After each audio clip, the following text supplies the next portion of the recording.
بما ان ليمون القضاليا مغرق السوق وسعره كده رخيص ب10 جنيه الكيلو، فاعملي بقى كده دبس الليمون في البيت. عايزه اقولك هيوفر معاكي وقت ومجهود، وكمان لاي بقى كده ضيف على غفله تطلعي كده قالب او تاخدي كده معلقه كبيره على كوبايه ميه.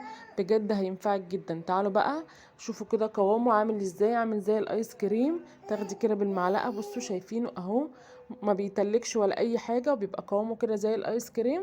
فتعالوا كده نسمي الله ونصلي على الرسول. اللهم صل وسلم على سيدنا محمد وعلى اله وصحبه اجمعين. اول حاجه كده غسلت الليمون غسله حلوه. بصوا هو كده بيبقى حجمها عامل زي البرتقانيه كده السكري.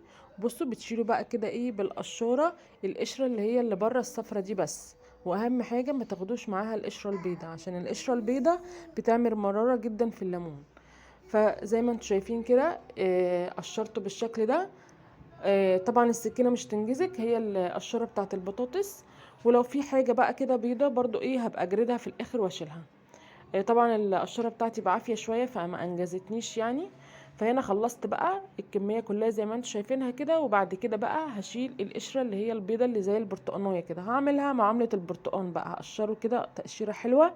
ومش هخلي خالص حته فيه بيضه ولا اي حاجه، علشان زي ما قلت لكم ما يعملش مراره. هخلص بقى الكميه كلها بنفس الشكل كده واقشره. وعايزه اقول لكم هو بياخد وقت شويه، بس والله بصوا فكره انك تطلعي كده وتستخدمي على طول هتسهل عليكي كتير. فهنا بقى خلصت التقشير كله، رميت بقى القشر الابيض اللي ملوش لازمه ده، ومسكت بقى كده ليمونه ليمونه قطعتها شرايح، وهشيل بقى البذر. هو بيبقى رخم كده فيه كميه بذر كتير، بس اهم حاجه تطلعي البذر كله علشان زي ما قلت لك ما يعملش مراره معاكي.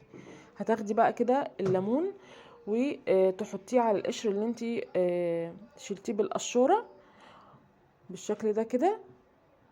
وهنا بقى كله خلصت الكمية كلها كده على بعضها، القشر على الليمون. هفضيه كده في طبق اكبر شوية بقى علشان ايه اعرف بقى احط السكر براحتي.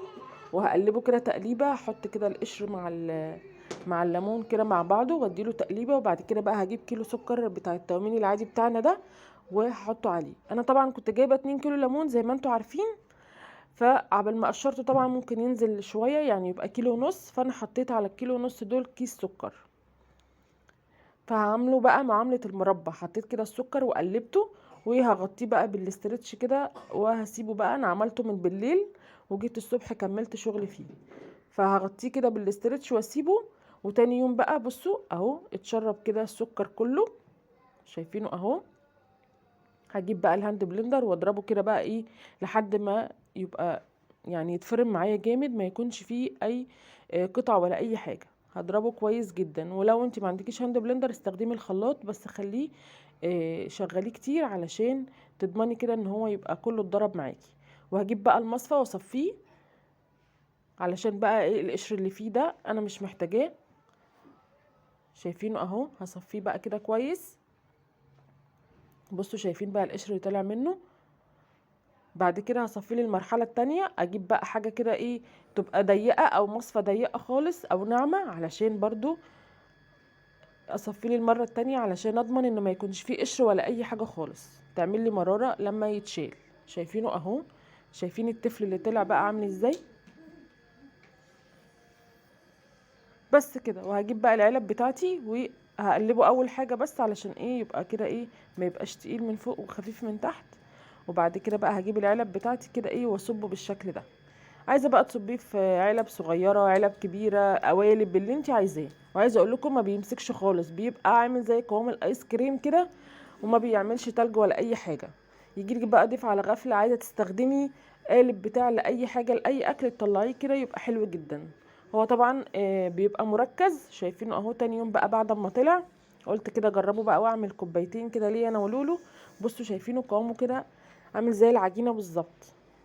كان حلو جدا بصراحة. انا ما صدقتش بصراحة، قلت بقى هيمرر والكلام ده عشان في ناس كتير قالت هيمرر ولما بيقعد والكلام ده، بس هو ما مررش معايا. اهم حاجة تشيلي القشرة البيضة اللي بتبقى ما بين القشرة الصفراء والليمونة. وهنا بقى عجب لولو الليمون وكانت مبسوطة بيه. وعايزه اقول لكم بقى كان فيديو كده سريع وخفيف، اتمنى بقى يكون الفيديو عجبكم. وما تنسونيش بقى في اللايك والشير واشتركوا في القناة واعملوا لايك. والسلام عليكم ورحمة الله وبركاته.